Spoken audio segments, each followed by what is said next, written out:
On 19th of February 2024, OECD released its much awaited report on Pillar 1 Amount B. This report on Pillar 1 Amount B was the third in series of the reports that has been released by OECD pertaining to Amount B. The first report was released by OECD on 8th of December 2022. The second report was released on 17th of July 2023. These two reports were the public consultation documents, and based upon the inputs that OECD received on these two reports, this report, Pillar 1 Amount B report, has been released by OECD on 19th of February 2024. Although this is not a final report, but it's almost a final report in the sense that now no substantive work remains to be done by OECD, and only some minor additions would be released by OECD by the end of March 2024. Hi everyone, my name is Manoj Naudiyal and I am the Chief ADIT coach and founder of International Tax Academy by Manoj Naudiyal, and in this video I'm going to walk you through on various aspects, the sections of this report that OECD has released on 19th of February 2024. Now, before actually starting, let me tell you that International Tax Academy has commenced the ADIT 2024 preparation batches for PIT, Principles of International Taxation module, and the Transpricing module. The classes commenced last Saturday, 24th of February, and for joining and for other inquiries, you can call and WhatsApp on this number. Fine, so this is my number. So without further ado, let's get started.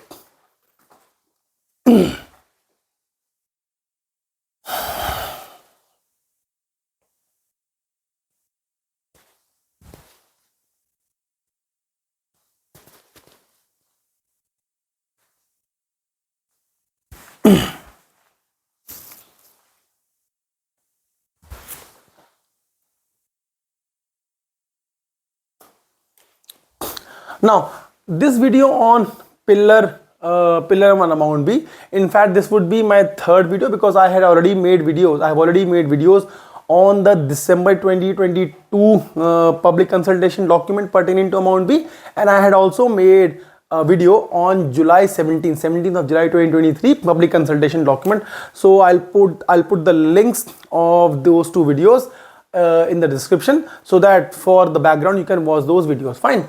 As far as this latest report that is released on 19th of February 2024 is concerned, I intend to make at least 2 or probably 3 videos on this report, because there are a number of sections and I would like to devote certain some time on those sections. So you can expect 2 or 3 videos starting today. This would be the first video, and then subsequently another video, and probably the third one also. Fine. So without further ado, let's get started. This would be the organization for today's discussion. The first part pertains to what exactly is Amount B, a quick sort of recap, so that you understand what exactly is Amount B, the significance. The second would be the 19th of February report, 19th of February 2024 report on Amount B, and this report comprises 8 sections. So there are 8 sections, and I will walk you through these 8 sections, 1, 2, and so on and so forth. Fine. And in the third part, what next?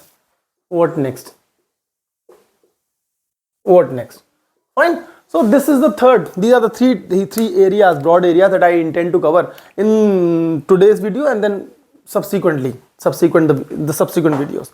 Right? Okay. So first part, what exactly is meant by Amount B? What is Amount B? Amount B. Okay. Amount B is an optional pricing framework. Amount B is an optional pricing framework. Optional, that is elective. It's not compulsory, elective. Amount B is an optional pricing framework.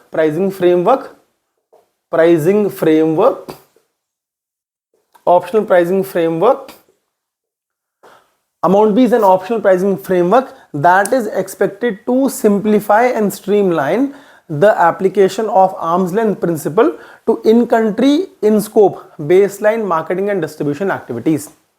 Optional pricing framework that is expected to simplify and streamline the application of arm's length principle to in-country, in-scope, baseline marketing and distribution activities. Right? Amount B was agreed as one of the integral components of Pillar 1 in the agreement that was reached on 8th of October 2021. BEPS-IF framework had reached an agreement, an historic agreement on 8th of October 2021, and in that agreement they had agreed that amount B would be an integral component of the Pillar 1, because Pillar 1 consists of amount A and then amount B. Fine. Now, why amount B is important? Amount B is important because it was supposed to be particularly important. It is supposed to be particularly important for low capacity jurisdictions. It is supposed to be particularly important for low capacity jurisdictions, especially African countries. Especially, fine.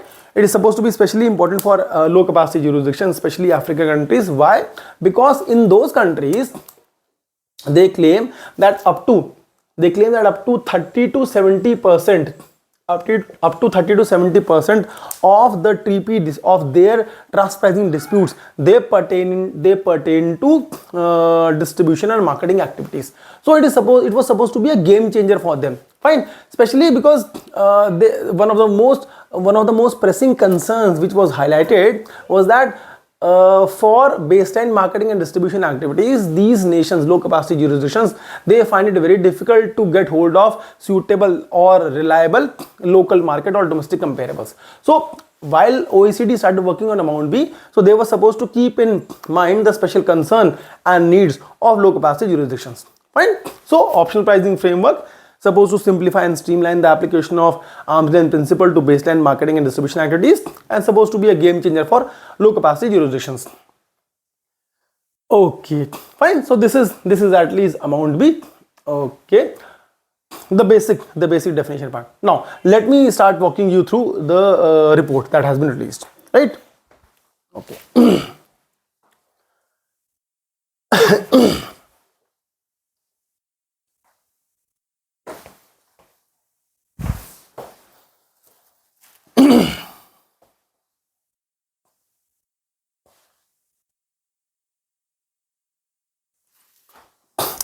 So 19th of February 2024, the report was released.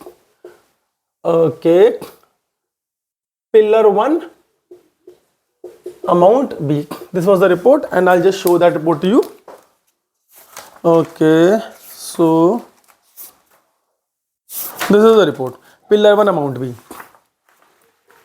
Right? Pillar 1, amount B. Pillar 1, amount B. Not a very big report. I mean 50 or 51 odd pages. This report is divided into 8 sections. The first section is sort of introduction. The first section is introduction. In fact, the first before, even prior to introduction, you have a glossary. You have a glossary. Why? Because glossary contains 23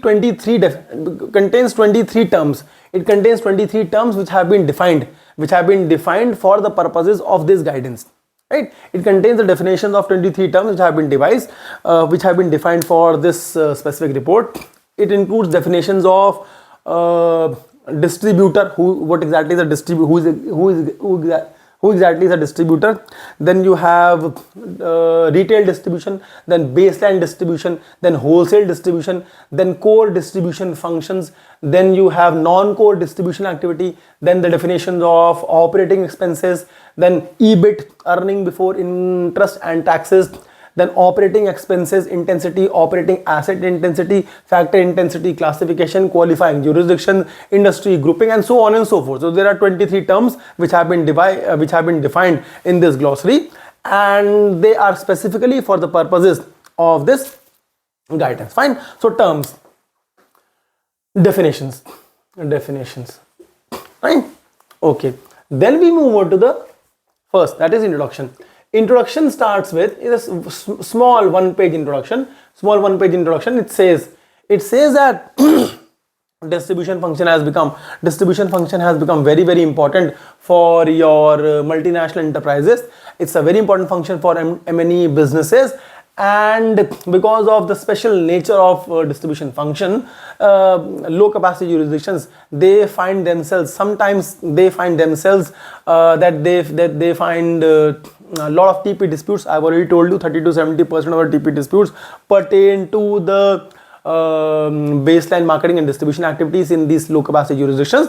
So they are distribution functions, they are important for them. Again, now it further says that the TP disputes in these low capacity jurisdictions, they arise because of problems in accurate delineation of the transactions. The disputes might arise because of lack of suitable local domestic comparables, or the disputes may also pertain to suitable pricing methodology. Fine. So and in order to take care of these concerns, in order to simplify and streamline the application of arm's length principle to the baseline marketing and distribution activities, in order to alleviate the concerns of low capacity jurisdictions, OECD has been working on amount B pillar 1. Fine. So this one page introduction. Now one very important thing which OECD mentions in this introduction, one page introduction, I'll just show it diagrammatically to you. See, this report which has been now released, this would form a part of the OECD TP guidelines. Now this report, 50 odd pages, this would be included as an annex. So this report is going to be included as an annex. To Chapter 4 of the OECD TPG. Chapter 4 already has 2 annexes. Now this would be third annex to the OECD TPG. So supposing this is TPG, this entire TPG. So now you find that this amount B becomes a part of the TPG. So in the introduction part, OECD very clearly says that the general principles of the TPG, including arm's length principle, general principles, they have been applied into this.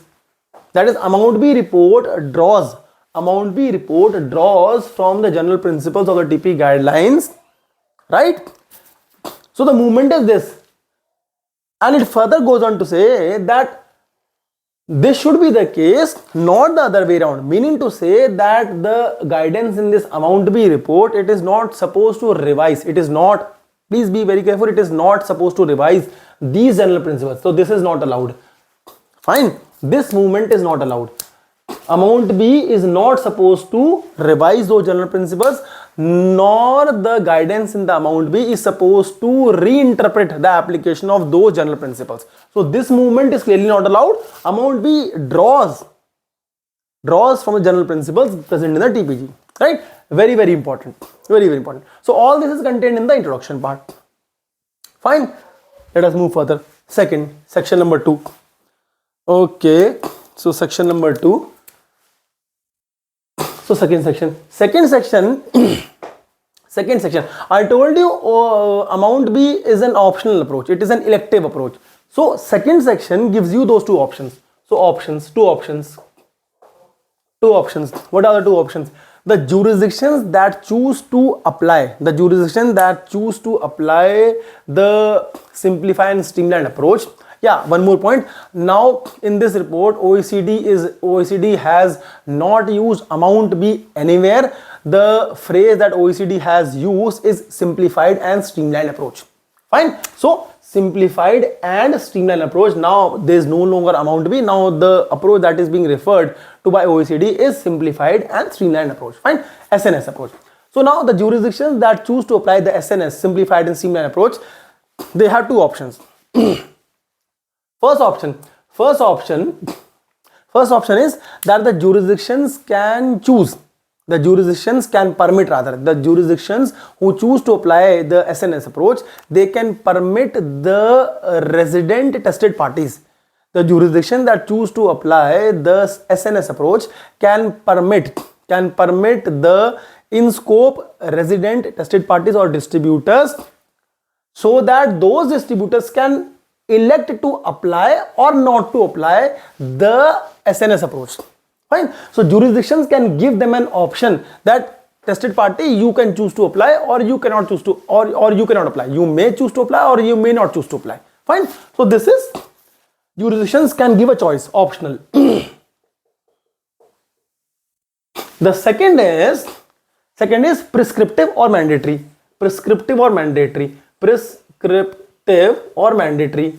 Meaning to say that in this case, the jurisdictions who choose to apply the SNS approach, they can make it prescriptive or mandatory for both the in-scope tested parties to apply, as well as the tax administration, they are also supposed to apply. So when this is the optional, of this is the mode which is chosen by the jurisdictions, then the tested parties, that is the distributors, tested parties as well as the tax administrations, they have to apply. So this becomes mandatory. Fine. So two options. Optional can make it, jurisdiction can make it optional for the in-scope tested parties to apply, and the second one, they can make it mandatory or prescriptive, that both the tested parties as well as tax administrations have to apply. They have to apply. This actually leads to very interesting cases. In fact, second section would also be related to section number 8, that relates to tax certainty or elimination of double taxation. Tax certainty as well as double taxation, removal of double taxation. Fine. Why? Because you can have 4 options. So you can have what? You can have AE1, AE2, AE1, AE2, AE1, AE2, and AE1 and AE2. You can have 4 options. In the first option, and there are 2 countries involved. Fine. So there are 2 countries involved. Country 1, country 2, jurisdiction 1, jurisdiction 2, jurisdiction 1, 2, 1, 2. So there are 4 options. In this first case, both AE1 jurisdiction as well as AE2 jurisdiction, they choose to apply. So they choose to apply the SNS approach. So there is no problem. Absolutely fine. Both the countries can move ahead. In the second option, none of these 2 jurisdictions, AE1, AE2, AE1 jurisdiction as well as AE2 jurisdiction, they won't apply. So when they won't apply, it means in this case the guidance will not be applicable. In this case, they will have to go back to the OECD type TP guidelines, the remainder of the guidelines, right? So here you can apply SNS approach. Here you have to apply the TPG. And there can be third and the fourth cases. This applies but this not applies. Then in the fourth case, this does not apply and this applies. What is the difference? This is the tested party and this is the tested party. So you find that in the third case, the tested party jurisdiction that chooses to apply, and in the fourth case, the tested party jurisdiction does not apply. So in this case, there is a problem. In these 2 cases, there is a problem. What happens? How do you resolve this problem? I will discuss in the 8th section. Tax certainty, right? Very, very interesting. So, options.